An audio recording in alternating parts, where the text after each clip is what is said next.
Pogi. Is he Pogi? Pogi! Pogi! Pogi! Pogi! It means handsome. Handsome. Yeah. How about not handsome? Oh, you don't know that word, right? We don't have it in the Philippines. How about cute? Cute. We don't have it also here.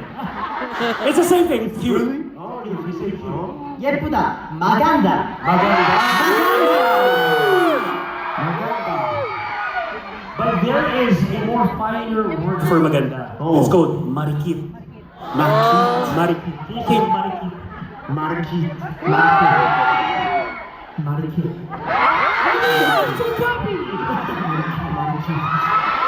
Marikit. Marikit. There you go. Alright, good job. Good job with your Tagalog skills. Maraming salamat sa inyo. Now,